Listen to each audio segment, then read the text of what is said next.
Commence à acclamer pour le Seigneur, pour sa présence. Cite les attributs de Dieu. Proclame ses attributs. Alors que tu l'acclames, proclame qui il est. Que les hommes t'entendent, que le monde spirituel t'entende. Jésus seul est Dieu. Jésus seul est Seigneur. Fils de Dieu. Sagesse divine. Verbe créateur. Sauveur des hommes. Rédempteur de l'humanité. Prince de paix. Dieu parmi nous, Père éternel, admirable, conseiller merveilleux, sauveur de nos âmes. Nous te bénissons, Jésus. Bénis, Seigneur, ces instants. Merci, Père, de nous accueillir en cette deuxième soirée, durant laquelle nous sommes là pour prier et pour t'écouter. Nous prions que tu nous touches par ta parole, que tu nous changes par ta parole, que tu nous illumines par ta parole, que tu nous métamorphoses par ta parole, que tu éclaires nos yeux par ta parole et que nos familles soient touchées par ta parole. Car dans leur détresse, ils crièrent à l'Éternel et il envoya sa parole et sa parole les guérit. Envoie ta parole ce soir, que rien en moi ne fasse de l'ombre à ton œuvre. Agis pleinement et totalement. Je ne suis qu'un simple instrument. Autant que ce micro est dans ma main et les baffles ne peuvent répéter que ce que je dis dans ce micro. Que je sois ce qu'on appelle baffle ce soir. Que je résonne la voix de Dieu. Que j'amplifie la voix de Dieu. Et que les milliers soient bénis. Et je te promets de te remettre toute la gloire pour tout ce que tu vas faire ce soir. Car c'est à toi qu'appartiennent pour des siècles et des siècles le règne, la puissance et la gloire. Et la porte des cieux dit Amen. On peut acclamer pour le roi des rois, le Seigneur des seigneurs. Il n'y a point de Dieu semblable à lui. J'ai dit on peut acclamer très fort. On peut acclamer plus fort. Ah, ça c'est fort. On peut acclamer plus fort que ça. N'y a-t-il pas de femmes pour faire des cris de joie? N'y a-t-il pas des hommes pour pousser des cris de joie? Il le mérite. Amen. Que Dieu vous bénisse abondamment. Soyez les bienvenus, vous tous qui êtes sur Power Channel, sur Facebook. Nous ne sommes pas sur YouTube ce soir, mais nous mettrons la vidéo durant la nuit. Mais sinon, et vous qui êtes ici, en présentiel ou en virtuel, soyez les bienvenus dans l'église des millionnaires, des milliardaires. Les enfants préférés de Dieu sont dans cet enclos. Est-ce que les enfants préférés de Dieu sont là? Non, on dirait que je parle à d'autres. Est-ce que les enfants préférés de Dieu sont là? Balancez les deux mains en l'air quand vous voyez. Que Dieu bénisse les enfants préférés. Et que Dieu vous fasse du bien. Alors merci vous d'être connectés et de faire part à un plus grand nombre de ce direct. Car Dieu nous fera encore du bien ce soir. Alors on va se déplacer. Cherchez autant de personnes que vous pouvez et souhaitez la bienvenue à un frère, une sœur qui est dans la présence de Dieu ce soir. Allez-y, dites une bonne parole, une bénédiction et une déclaration. Que Dieu soit glorifié. Que Dieu soit glorifié. Que Dieu soit exalté. Que Dieu soit magnifié. Il n'y a point de Dieu semblable à lui. Et ce soir, il va encore nous parler. La loi de la compensation. Nous sommes en train d'apprendre des choses, de grandir dans les choses du monde spirituel. Et Dieu nous fait du bien. Amen. On acclame pour la dernière fois et on va se mettre. Merci. On peut rester d'ailleurs debout, on va lire la parole. Comme ça, on entre directement dans le message du jour. Nous allons lire quelques textes que je vous propose. Proverbe 27, verset 8. Proverbe 27, 8e verset. Nous allons dans le livre des Proverbes. Vous savez, dans la Bible, Salomon a écrit 3 livres. Cantique des Cantiques, livre de l'Ecclésiaste et le livre des Proverbes. Cette année, ça a été vraiment mon livre, lire beaucoup les livres des Proverbes. Vous remarquez peut-être dans mes messages, je reviens beaucoup sur Proverbes actuellement. Est-ce que vous y êtes? On va lire avec le pasteur Daniel. Nous lisons 1, 2, 3, c'est parti. Proverbe 27, à partir du verset 8, je lis juste le verset 8. Okay. Comme l'oiseau qui erre loin de son nid, ainsi est l'homme qui erre loin de son lieu. Ainsi est l'homme qui erre loin de son lieu. On fait la comparaison avec un oiseau qui erre loin de son nid. Ok, un oiseau qui erre loin de son nid est semblable à un homme qui erre loin de son lieu. Amen. Version La Colombe dit ceci. Comme l'oiseau qui erre loin de son nid, ainsi est l'homme qui erre loin de sa demeure.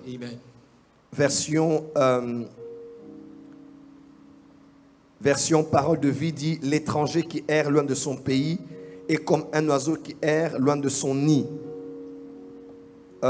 Traduction écuménique dit tel un moineau qui erre loin de son nid, tel est l'homme qui erre loin de son pays. Amen. Amen. On va lire un autre texte. Nous allons lire Hébreux 2 verset 1. Hébreux 2 verset 1. Hébreux 2, à partir du premier verset, je lis au nom de Jésus-Christ. Le verset 1, pas à partir, le verset 1. Hébreux 2, 1, je lis au nom de Jésus. Amen. C'est pourquoi nous devons d'autant plus nous attacher aux choses que nous avons entendues, de peur que nous ne soyons emportés loin d'elles. C'est pourquoi nous devons d'autant plus nous attacher aux choses que nous avons entendues, de peur que nous soyons emportés loin d'elles. Amen. Apocalypse 3, verset 11. Apocalypse 3, verset 11, je lis au nom de Jésus. Amen. Je viens bientôt. Retiens ce que tu as, afin que personne ne prenne ta couronne. Regarde ton voisin, dit, afin que personne ne prenne ta couronne. Maintenant, dis à ton voisin, il est possible qu'une couronne t'ait été destinée, mais qu'elle parte entre les mains d'une autre personne. Alors tiens ferme. Retiens ce que tu as, afin que ta couronne, non, afin que personne ne prenne ta couronne. Dis à ton voisin, personne ne prendra ma couronne. Change de voisin, dit personne ne prendra ma couronne. Amen. On va terminer par un texte, Matthieu 12, versets 43 à 45. Matthieu 12, 43 à 45. Matthieu 12, 43 à 45. Lorsque l'esprit impur est sorti d'un homme, il va par des lieux arides, cherchant du repos, et il en trouve point. Alors il dit, je retournerai dans ma maison d'où je suis sorti. Et quand il arrive, il la trouve vide, balayée et ornée. Il s'en va et il prend avec lui 7 autres esprits plus méchants que lui. Attends, sorry. Il la trouve comment? Balayée et ornée. Balayée et ornée. Il la trouve vide. Dis avec moi, vide. Vide. Encore. Vide. Plus fort. Vide. Avec onction. Vide. Voilà, continue. Il s'en va, il prend avec lui 7 autres esprits plus méchants que lui. Il entre dans la maison, s'y établissent, et la dernière condition de cet homme est pire que la première. Il en sera de même pour cette génération méchante. Parole du Seigneur. Amen. Que Dieu bénisse sa parole. Merci, mettez-vous dans la présence de Dieu. On peut acclamer pour cette parole, elle est merveilleuse. Et ce soir, Dieu va nous faire du bien. Alors, je parle des lois spirituelles. Et hier, j'ai commencé à introduire sur la loi de la compensation. J'ai développé beaucoup de choses hier. J'ai surtout été dans des exemples pratiques, pragmatiques, qui ont beaucoup plus de liens avec la délivrance. Mais ce soir, je vais aller dans un autre registre, tout en étant dans le même thème. Et demain, comme nous avons jeûné prière, on va retourner dans les choses qui sont dans le même sens que ce que j'ai développé hier. Mais je parle toujours de la loi de la compensation. Et je veux que vous soyez vraiment très ouverts. Je recommence avec la définition. Que veut dire compensation? Compensation veut dire action de compenser. Synonyme réparation. Dédommagement octroyé ou remédié à une perte ou à un désagrément. Ok. On parle d'indemnité ou de dédommagement ou même encore de réparation. Mais compensation veut dire aussi action ou fait de compenser ou de réaliser ou de rétablir l'équilibre entre deux choses complémentaires ou antagonistes. Amen. Amen. Donc il y avait équilibre. Lorsqu'il y a perte d'équilibre, on doit trouver d'un côté ou d'un autre qu'est-ce qu'on peut mettre à la place de ce qui a été perdu pour rétablir l'équilibre originel.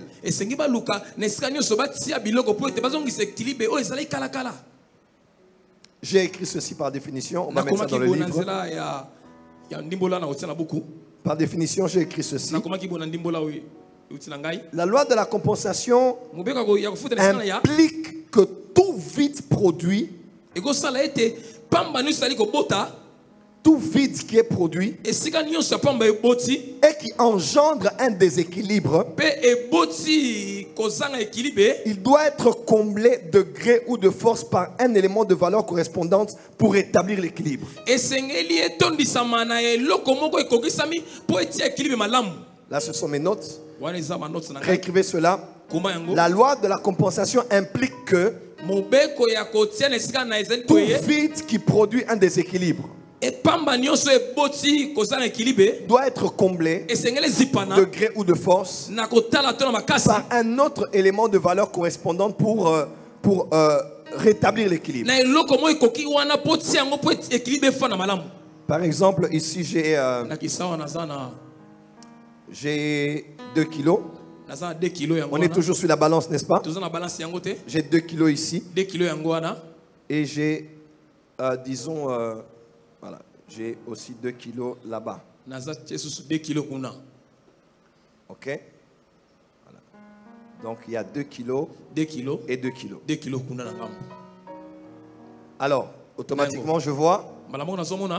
On a la balance, il y a l'équilibre. Si on reste calme, ça va se stabiliser parce que ce sont les mêmes kilos, c'est équilibré. Et à un moment, je vois, on enlève 1 kilo et on met de côté. Le 1 kilo disparaît. Alors, comment rétablir l'équilibre entre 2 kilos et 1 kilo? On doit trouver combien ici? 1 kilo. Mais puisque 1 kilo en entier, nous ne l'avons plus, on peut chercher ici 500 grammes. Et il faut combien encore? Il faut encore combien? 500, ok. Ici, il y a 200 grammes. Ici, il y a 100 grammes. Il reste combien? Hein? 200. Il y a notre 100 ici. Et voilà. Il reste combien? 100. Ok, ça c'est 20. Comptez, hein? Ça c'est 10. Ça fait 30. Non. Il y a 50 ici. 50 80. 80. 80. Ok, ça fait 10. Oui, ça fait 10. 90. Les gens qui sont en France, quand on dit 90 ici, ça les énerve toujours. Comment vous, les Belges, vous dites 90. 90. Ici, c'est... Ah Cagnogno. 5. 95. Et 5 encore. 5. Ça fait C'est l'équilibre. C'est équilibré, hein? Oui. Donc, on a 2 kilos et 2 kilos. Mais on avait retiré 1 kilo. Et il fallait qu'on cherche autour de nous des éléments pour combler le vide, afin de rétablir l'équilibre initial. Dites avance prophète. Je vous ai dit ici que l'univers est établi avec équilibre. Dieu est le Dieu de l'équilibre. Je vous ai prêché sur la loi de l'équilibre. Déjà, pourquoi il y a l'homme et la femme? Parce que c'est la loi de l'équilibre. Parce que la femme complète l'homme et l'homme complète la femme. Et l'homme et la femme sont deux facettes de Dieu. En fait, Dieu veut se révéler au monde et Dieu décide d'établir la famille par la porte qu'on appelle le mariage. On entre dans le mariage, on construit une famille. Alors Dieu veut être vu dans une famille. Alors il met un homme et il met une femme. Et une femme représente une dimension de Dieu. L'homme représente une dimension de Dieu. Lorsqu'on se réalise dans le foyer, on révèle pleinement qui Dieu est et comment est sa nature. Tu n'as pas dit amen. Bon, là je ne parle pas du mariage, sinon je risque de vous révéler d'autres choses ici. Dieu est un Dieu d'équilibre. Il a mis l'homme et la femme avec les enfants. Il a mis les cieux et la terre, les eaux d'en haut et les eaux d'en bas. Il y a les ténèbres, il y a la lumière, il y a l'équilibre. Même dans notre spiritualité, on vous dira qu'il y a l'équilibre. Il y a le yin et le yang. Il y a l'équilibre. Amen. Dans plusieurs domaines, même dans la Bible, Dieu est un Dieu d'équilibre. Alors, lorsqu'il y a un élément qui quitte, il y a un vide qui est créé. Les hommes ont un adage qu'ils ont l'habitude de dire, et c'est très vrai. La nature a horreur du vide.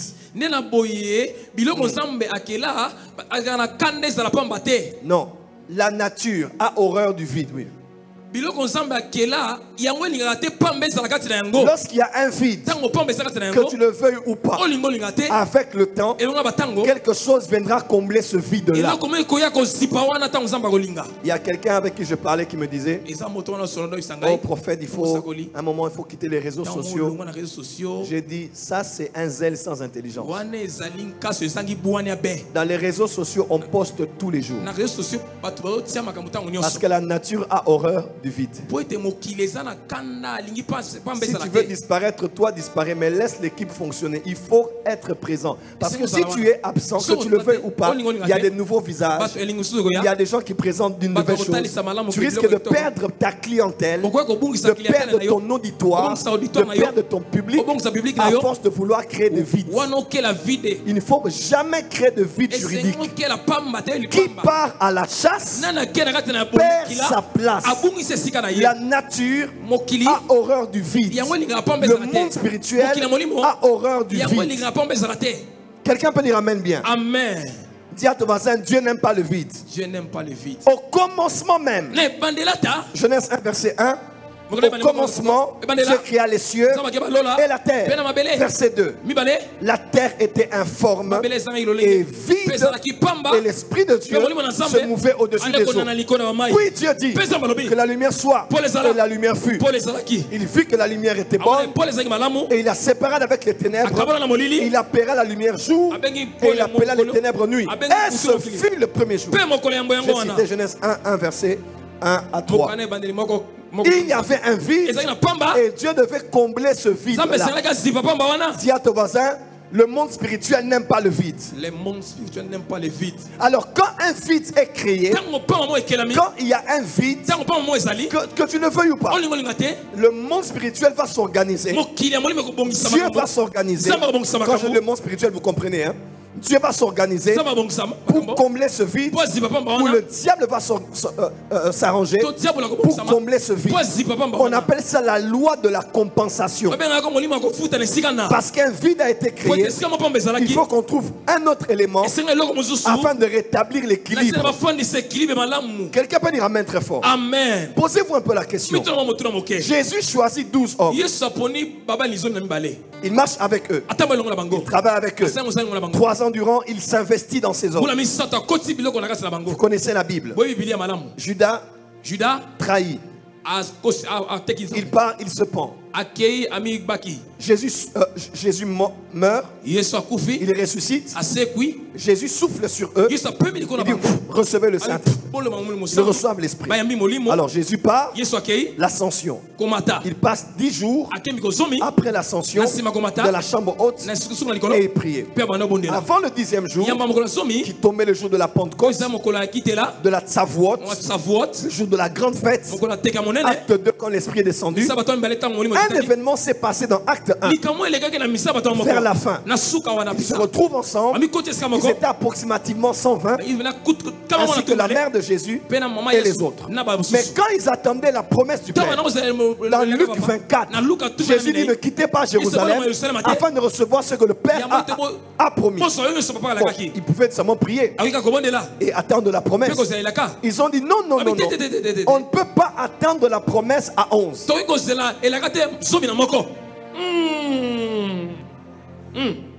On ne peut pas attendre la promesse à 11.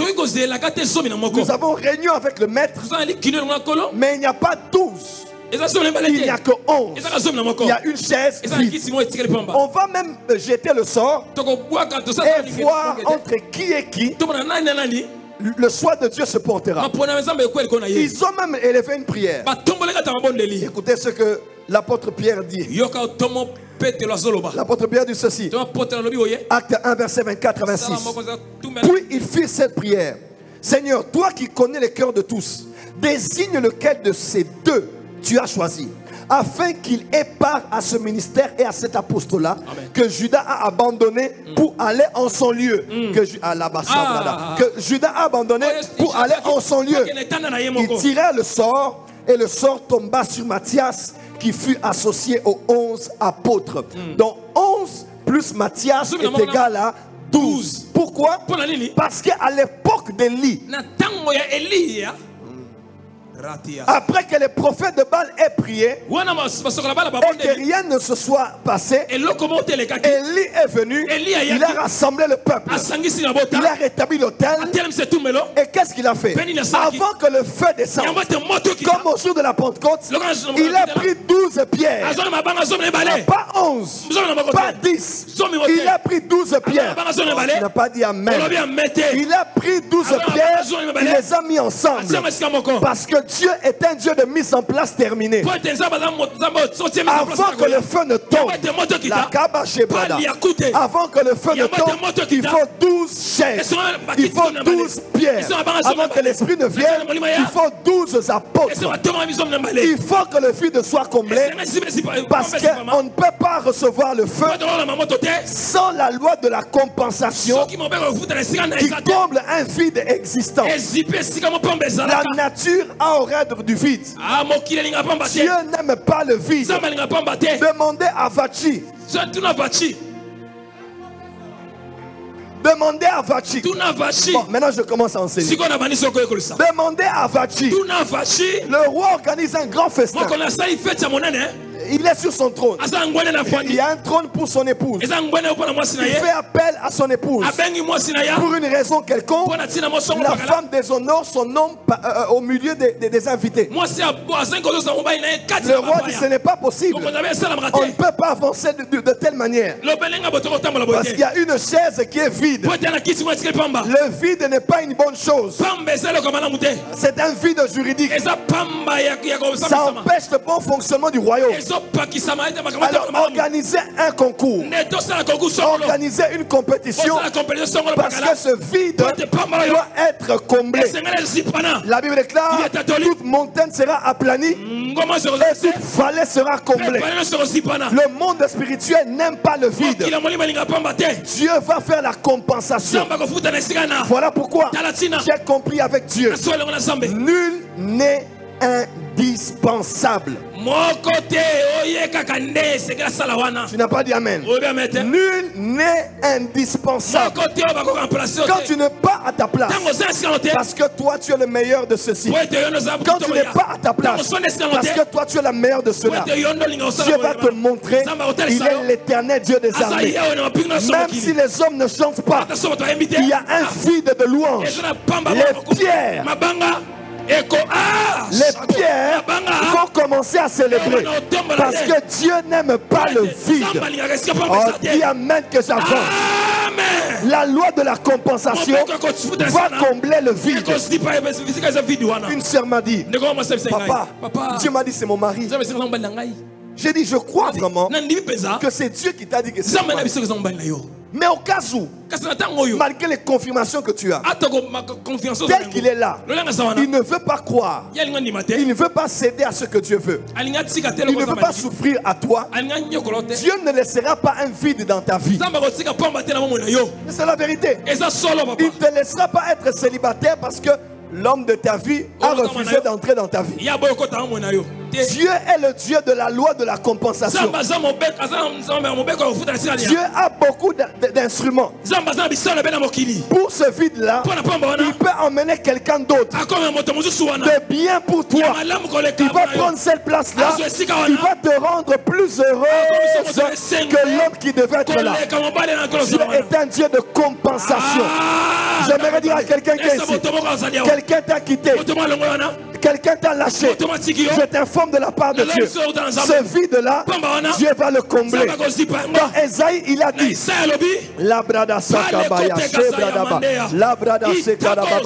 il a dit ceci. Il va frayer un chemin dans le désert. Et il va verser des fleuves dans la solitude. Dans là où il y a le vide, il va mettre des fleuves. Parce que Dieu est un Dieu de compensation. Lève-toi, dis amen bien que je t'entends. Je vois en cette saison Dieu compenser.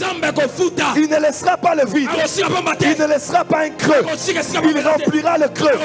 À l'époque d'Élie, Élie a dit creusez, creusez, creusez. Quand ils ont fini de creuser, ils lui prenaient des cruches. On ne laisse pas un creux vide comme ça. Prenez la cruche avec de l'eau, remplissez, remplissez, remplissez.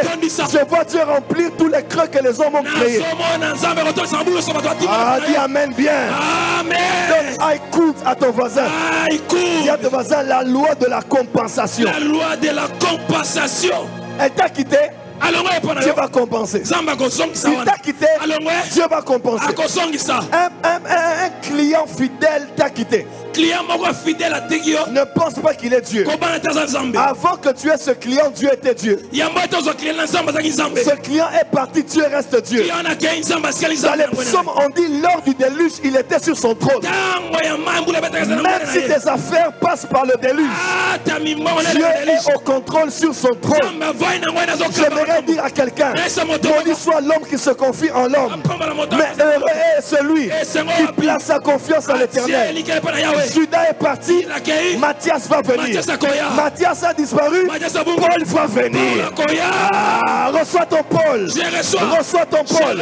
Reçois ton Paul. Dis avec moi compensation. Compensation. Nakwami balele kinda kwa yambo. Pali asute. Il asute gaya. J'en parlerai durant mon enseignement le matin. Faites attention aux enfants autistes. Ouais. On a l'impression qu'ils sont débiles, qu'ils sont pas intelligents. Mais étudiez bien. Quand un enfant est autiste, il a l'impression de ne rien comprendre. Il suffit seulement que vous puissiez faire des essais. Dès que l'enfant trouve son couloir, Vous allez même voir des enfants autistes, mais les meilleurs pianistes. On a vu, je crois, dans Incroyable Talent ou je crois X Factor, quelque chose comme ça. Une maman qui venait avec son fils autiste, mais avec un art extraordinaire. Dieu est un Dieu de compensation. Autant a peut-être belleté. Tu n'as peut-être pas beaucoup étudié. Mais Dieu peut compenser ce vide intellectuel en une grâce que les intellectuels viendront apprendre chez toi. Pourquoi? Pour que personne ne se glorifie dans la chair. La réussite, ce n'est pas toujours à l'école. Il y a des gens qui ont reçu à l'école, mais qui ont échoué dans l'école de la vie. Il y a des gens qui ont réussi à l'université, mais qui ont échoué à l'université de la vie. Dis Amen bien. Amen. Et quand, écoute-moi. Il y a des gens, il a échoué à l'université, il a réussi à l'université de la vie, et dans l'université de la vie, il est devenu quelqu'un. Et ceux qui ont réussi à l'université et qui ont échoué dans celle de la vie sont devenus des travailleurs et des huissiers dans l'entreprise de celui qui a réussi. Dieu est un Dieu de compensation parce que Dieu aime l'équilibre. Voilà pourquoi Dieu ne donne pas tout à tout le monde. Il fera que tu manques quelque chose et qu'il compense. Pourquoi la femme existe? La femme a existé à cause de la loi de la Dieu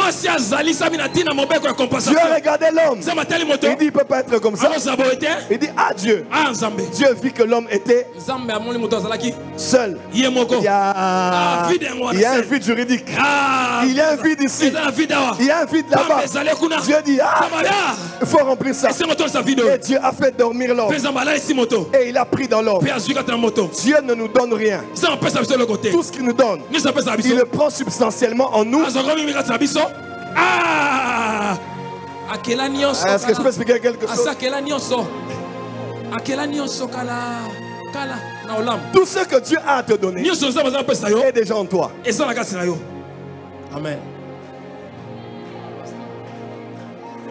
Il ne te donnera pas une femme. Il te donnera une femme qui sort de toi.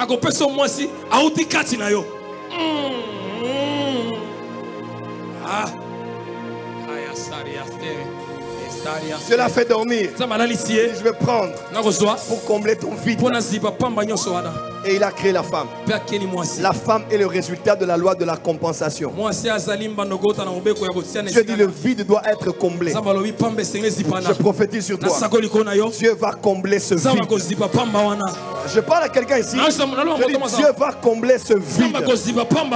Il y a des choses que tu manques dans la vie. Mais Dieu va combler ça avec une autre habilité dans ta vie. Tu n'as pas eu la chance comme beaucoup de gens dans un domaine. Mais Dieu va compenser ça avec autre chose dans un autre domaine. Parce que Dieu est un Dieu d'équilibre. Dis Amen bien. Amen. Lève la main et dis Jésus. Jésus. Comble mon vide. Comble mon vide. Mettez-vous 2 minutes. Voilà pourquoi la Bible nous enseigne à être rempli du Saint-Esprit. C'est pourquoi? Parce que Dieu n'aime pas le vide. Vous devez être continuellement. Vous êtes une maison. Vous êtes comme un vase. Vous êtes un temple. Vous êtes la maison de Dieu. Vous devez être continuellement rempli du Saint-Esprit. Pourquoi? Parce que Dieu n'aime pas le vide. J'ouvre une parenthèse ici. C'est ainsi que c'est un grand danger de recourir à des pratiques comme le voyage astral. Le voyage astral est très dangereux. Je parlais même avec un pasteur dernièrement. Il a dit non, Daddy, nous on fait des concentrations, des méditations. Je dis ce n'est pas mauvais. Mais quand tu fais une méditation, quand tu fais ta concentration, sans savoir ce que tu fais, tu risques de créer un vide. Parce que l'expression c'est faire le vide. Tu risques de faire un vide et tu laisses entrer des esprits qui commencent à influencer ta vie.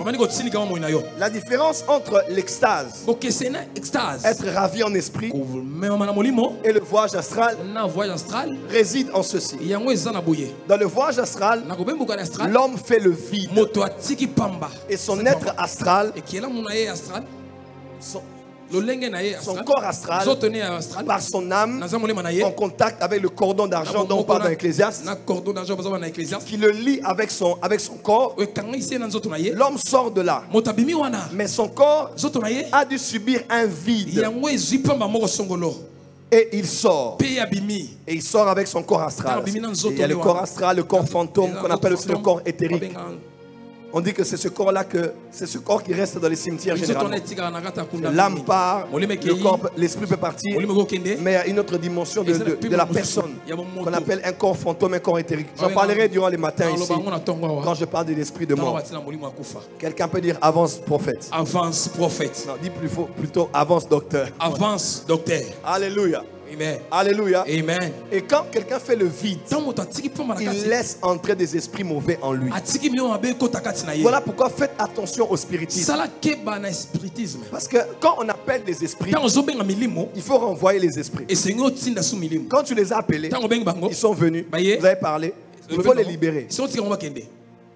Même les occultistes vous le diront. Il y a des gens qui ne savent pas, ils vont sur internet, ils font des choses, ils appellent un esprit.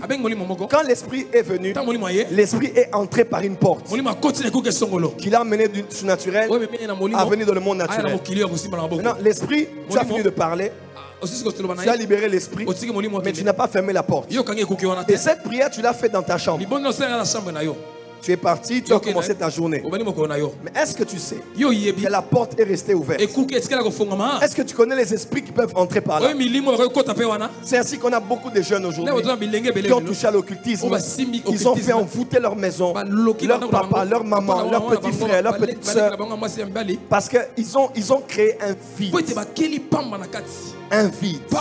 Jésus dit ceci: lorsqu'on chasse un esprit et qu'il quitte un corps, il s'en va. Il ne trouve pas de réponse. Il rentre dans la maison. Il trouve que la maison est bien ornée et elle est vide. Il dit non, non, non, non. Moi, ça ne suffit pas. Il va chercher cet esprit plus méchant que lui pour combler le vide. Parce que le vide attire les esprits. Pourquoi on appelle les déserts les lieux arides où les esprits vont? Tu n'as pas dit amen. Pourquoi on appelle les déserts les lieux arides, les lieux où les esprits vont? Parce que le vide attire les esprits. Je disais, le vide attire les esprits. Voilà pourquoi Jésus a dit: venez à moi, vous tous qui avez soif. Même dans l'Apocalypse, il dit qu'ils viennent à moi, ceux qui ont soif. Dieu va leur donner de l'eau vive. En d'autres termes, le monde spirituel donne là où il y a eu une soif, là où il y a un vide. Quand la femme emmenait des vases vides, vous connaissez l'histoire d'Élisée, les vases vides, le surnaturel créait de l'huile qui coulait. Vase vide, l'huile coulait. Vase vide, l'huile coulait. Le surnaturel est attiré par le vide. Mais dès que les vases vides ne venaient plus, le surnaturel a arrêté de se manifester. Est-ce que quelqu'un comprend ce que je dis? Est-ce que quelqu'un comprend ce que je dis? Voilà pourquoi fais tout dans la vie, mais ne crée pas de vide autour de toi. Même psychologiquement, tu t'engages dans une relation, ça ne marche pas, et finalement vous cassez et tu restes seul. Je vais guérir. Ça ne marche pas comme ça. Est-ce que j'ai dit tu dois aller prendre quelqu'un? Je ne vais pas dire ça. J'ai dit mais trouve quelque chose d'autre qui va canaliser ton attention, parce que le vide va te faire beaucoup plus de mal. Le vide n'est pas une bonne chose. Je disais, le vide n'est pas une bonne chose. Tout vide sera compensé par quelque chose d'autre. Voilà pourquoi c'est très important de comprendre les choses spirituelles. Est-ce que tu peux balancer les mains? Tout va bien? Balance les mains là-dessus. Dis avec moi, le vide n'est pas une bonne chose. pas une bonne chose. Et ça, j'aimerais le dire à cette génération. En commençant par moi-même et par nous tous qui sommes ici. Dieu, dans sa grâce, dans sa miséricorde, il choisit des hommes. Il choisit des femmes. Il indexe des hommes. Il indexe des femmes. Mais la Bible nous a montré suffisamment qu'il y a des personnes qui ont déçu Dieu. Et de leur vivant, devant leurs propres yeux, Dieu a élevé des hommes qui ont fait la suite de ce que Dieu était censé faire. Dieu prend Moïse. Il dit, on était censé aller jusque là-bas. Mais tu arrêtes ici. Tu prends tes mains, tu imposes à ton fils. C'est lui qui continue. Parce que tu n'as pas obéi à ce que j'ai dit. Tu me parles face à face. Tu as sorti Israël d'Égypte. Mais parce que tu n'as pas obéi à cette instruction capitale. Cette instruction qui devait être l'ombre qui allait annoncer ce que Christ allait être. Puisque tu as embrouillé l'ombre. Tu embrouilles l'image prophétique. Tu ne vas pas entrer. Et Dieu a élevé Josué. Dieu est capable de prendre un Josué à la place de Moïse. Il est capable de prendre une Esther à la place de Vachi. Il est capable de prendre un Paul ou un Matthias à la place de Judas. Voilà pourquoi tu dois être humble quand Dieu t'appelle. Et quand Dieu te met quelque part, rester là et faire fidèlement ce à quoi Dieu t'a appelé. Quelqu'un peut dire amen très fort? Amen. Sinon, lorsqu'il y a un vide, Dieu peut faire une compensation. Dieu peut faire une compensation. Cette génération nous révèle qu'on doit être humble. Nous sommes à l'ère de l'émergence de la connaissance. Les gens prêchent mieux, de mieux en mieux. Prophétisent de mieux en mieux. Organisent les structures de mieux en mieux. Monte rapidement, de plus vite.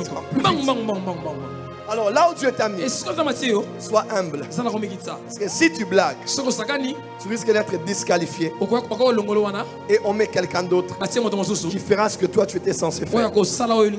Voilà pourquoi je le dis souvent à ceux de l'église. Même dans l'église locale, c'est très important. Tu sais, des fois quand tu n'as pas de doublure, tu crois que c'est toi peut-être le meilleur photographe, ou bien le meilleur chanteur, ou le meilleur interprète, ou celui qui donne le plus d'argent, ou celui qui est le meilleur caméraman, ou celui qui est le meilleur prédicateur. Jusqu'au jour où, quand tu crées un vide pour que les gens reconnaissent ta valeur en n'étant pas là, les gens peuvent souffrir quelques semaines parce qu'il y a un vide.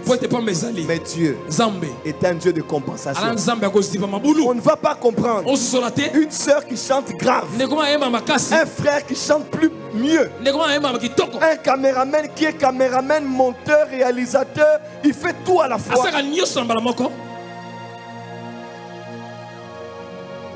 Pourquoi? Parce que Dieu est le Dieu de la loi de la compensation. Quand tu le dis dans Proverbe, comme un oiseau qui erre loin de son nid, comme un homme qui erre loin de son lieu. Ce verset veut dire que chaque homme a son lieu.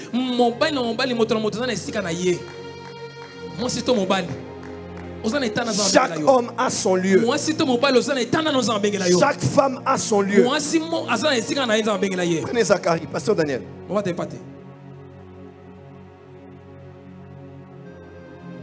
Ça passe ou ça casse? Ça passe.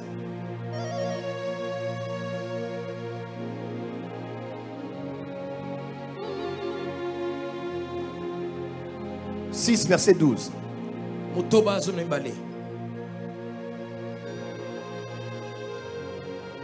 Zacharie 6 verset 12, je lis au nom de Jésus. Amen. Tu lui diras, ainsi parle l'Éternel des armées.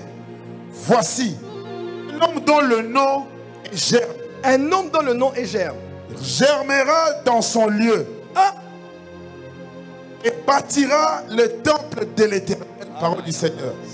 Dis avec moi, le germe. Le germe germera où? En son lieu. Où? En son lieu. Où? En son lieu. Je dis à quelqu'un, tu es un germe. Tu ne germeras pas partout. Tu germeras dans ton lieu. Chaque homme a un lieu. Comme chaque oiseau a un nid. C'est dans le nid que l'on mange. C'est dans le nid que l'on fait manger ses petits. C'est dans le nid qu'on se repose. C'est dans le nid qu'on est protégé.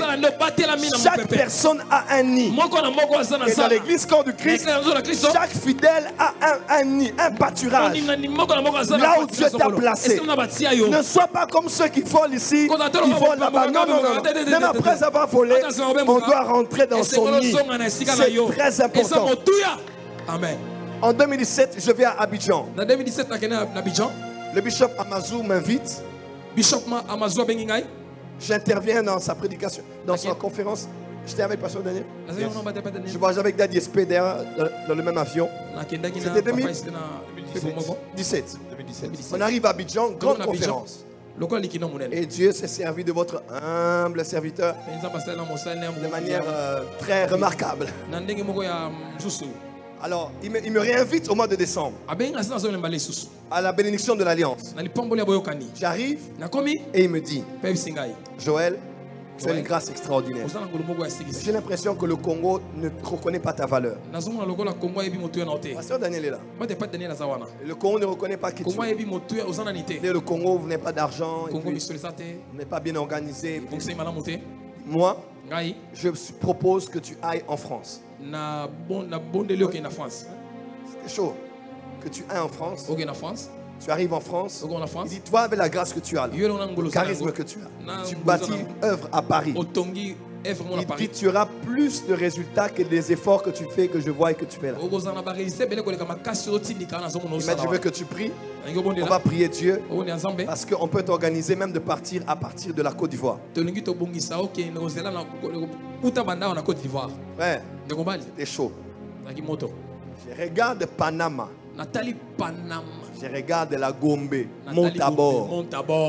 Là où on était avant. Je regarde la construction qui prend le temps. Je regarde les omelettes suspendues au plafond que je mangerai à Georges V à Paris.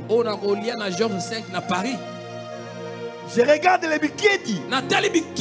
De Kinshasa.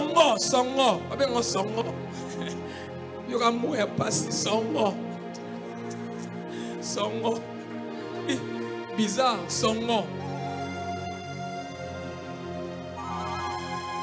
Je regarde Paris. Je regarde Kinshasa. Et l'église n'évoluait pas bien. Ça ne marchait pas. Je pense que ceux qui sont là peuvent se rappeler un jour. Le son était tellement mauvais. J'avais mes problèmes personnels aussi, frustré. Vous vous rappelez? J'entre à l'église. J'ai dit, mais cette église est maudite. Donc, il n'y a rien qui marche. J'ai laissé les micros. Je suis rentré à la maison.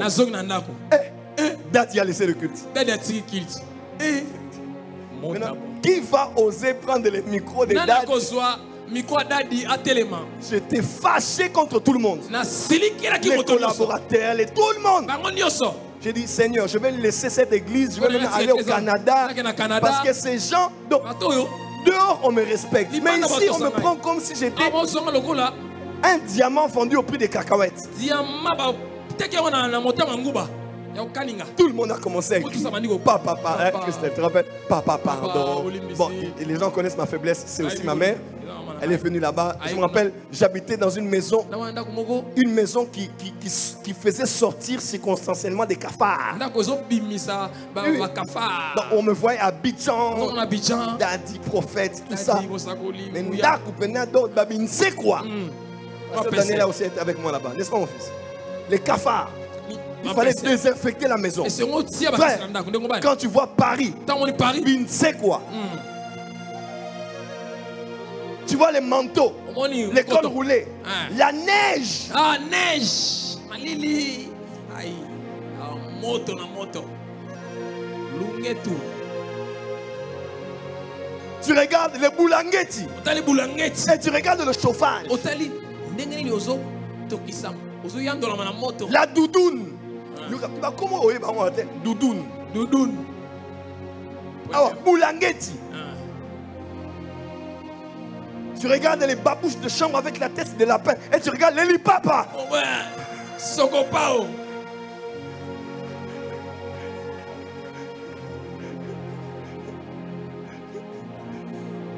Tu regardes la salle de bain et tu regardes les Kikoso. Non, là vraiment j'ai dit non, c'est fort. En tout cas, ça m'a dit je te laisse dormir, prie Dieu, que Dieu te dise tout ça. Parce que l'un de ses fils, il est celui qui est à l'ambassade de la France là-bas. Même dimanche, il était venu à l'église, ils m'ont présenté. Vous savez, la résidence, et tout. Je suis déjà presque tout le temps à Abidjan et puis je prends mon visa, je pars. Je vais à Pana. On aura photo dans Tour Eiffel. C'est Dieu qui élève. Donc moi, non, ça là, escroquerie. Moi, toi, quand on aura bien les voitures là, allonge-moi les Rolls, et tout ça. Et puis tu dis, nous ne sommes rien, c'est Dieu qui est tout.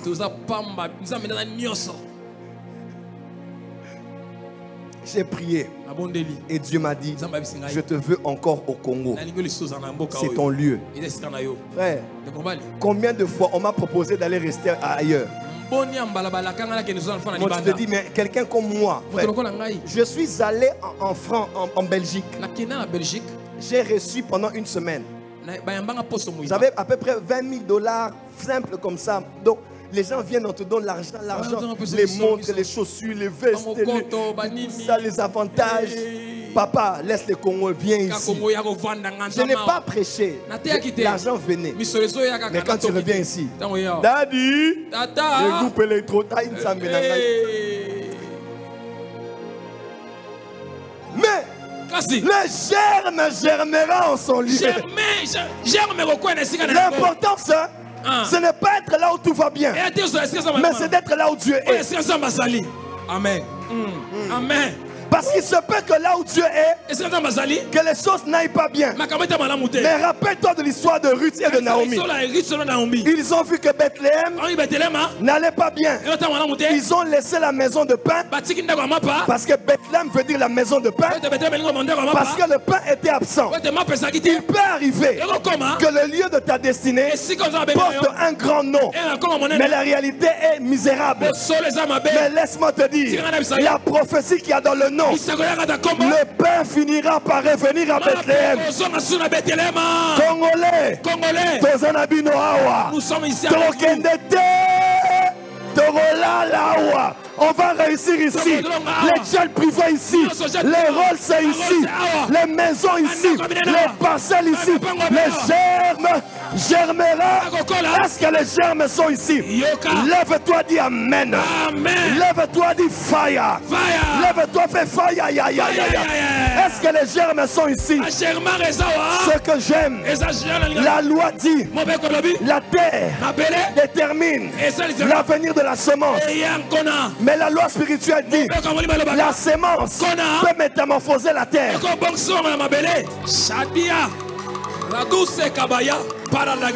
Même quand rien ne va dans cette société, rien ne va dans ce pays, nous sommes là. C'est notre lieu.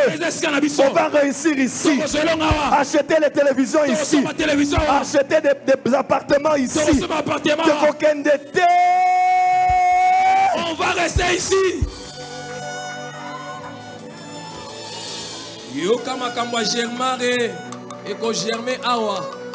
Des fois, je n'ai pas toujours envie de rester à Kinshasa.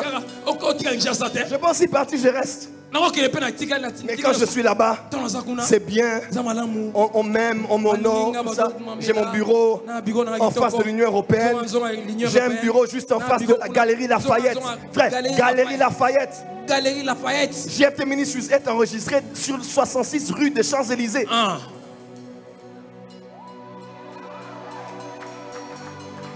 Yosan a venu qui m'a ngundundu. Dans la Champs-Élysées. Mais Dieu dit, mon fils, je te veux encore ici. Et ma joie, Ma joie, que j'ai ou que je n'ai pas, j'ai la paix.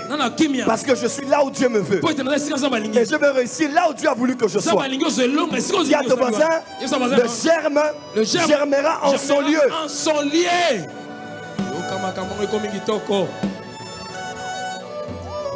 Est-ce que quelqu'un de la porte des cieux est là? Bouge un peu là où tu dis, ici c'est mon lieu. Ici c'est mon lieu. Ici c'est mon lieu. Bouge là où tu es. Ici c'est mon lieu. Non, je peux te voir bouger. Sois en mouvement. Ici c'est mon lieu. Sois en mouvement. Ici c'est mon lieu. Ici c'est mon lieu. Ici c'est mon lieu. Je vais germer ici. Je vais germer ici. J'aurai le travail ici. Ma promotion ici. Mon élévation ici. C'est Bethléem. Même s'il n'y a pas beaucoup de pain. Mais je sais que la prophétie du nom finira par créer le pain. Mais si tu quittes Bethléem, ça peut être bien pendant un temps. Mais tu vas commencer à perdre. À perdre. Voilà pourquoi j'ai toujours dit aux gens, avant de clôturer, il n'y a aucune église parfaite. Il n'y a aucun pasteur parfait. Il n'y a aucun pasteur qui a une femme qui est parfaite. Qui a des enfants qui sont parfaits. Le plus important n'est pas d'être dans une église qui est connue, où le pasteur est sur les réseaux sociaux. Mais le plus important, c'est d'être là où Dieu te veut. C'est très important. Ne suis pas les mouvements des gens. Maintenant, on va ici. Après, on va là-bas.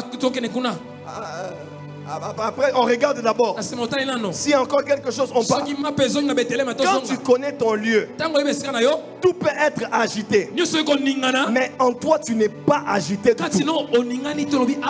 Parce que tu as conscience que ici, c'est mon lieu. J'ai entendu quelqu'un dire, dans cette église-là, on a quitté parce que notre père spirituel a engrossé une sœur de la chorale.